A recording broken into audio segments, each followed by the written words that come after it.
Les autres ont-ils été arrêtés? Les autres?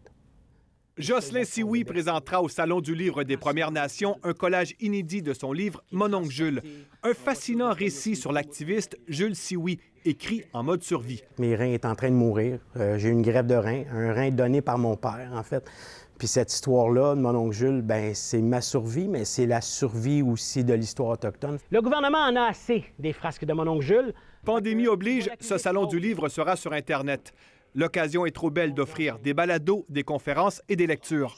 J'y vois les belugas danser en ton honneur. De son salon, Dave Jennis lira un texte sur l'identité, la mort et le temps qui passe. Dans mes écrits, c'est souvent relié à ça, l'identité, la mort, mais le territoire, l'animal est toujours présent dans tout ça. Puis c'est renaître aussi de la mort par l'animal. Elle m'a appris à écrire les Noaimons. Avec d'autres invités comme Joséphine Bacon, l'édition 2020 du Salon sera une des plus imposantes. Ça vient vraiment donner une idée générale, je pense, au grand public de la richesse et de la diversité de la littérature autochtone d'aujourd'hui. C'est évident qu'en étant sur le web, on atteint, en tout cas, on ose espérer qu'on va atteindre un public beaucoup plus large. L'eau qui suit le courant jusqu'au bleu du ciel.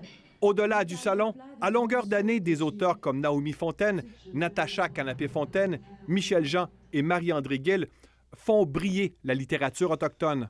Si nous, les Québécois, on aime de plus en plus la littérature autochtone, puis qu'on en achète de plus en plus, puis on adhère à ça, c'est beaucoup parce qu'on se reconnaît dans le combat des Autochtones. Je me suis souvent demandé quelle trace j'allais laisser. Là, mais... Jocelyn Sioui espère présenter Mon oncle Jules sur scène en 2021.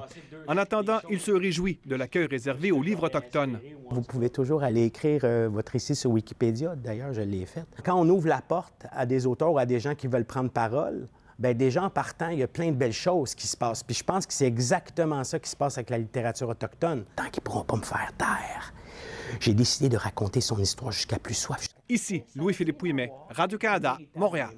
Je ne manque pas d'enthousiasme, croyez-moi.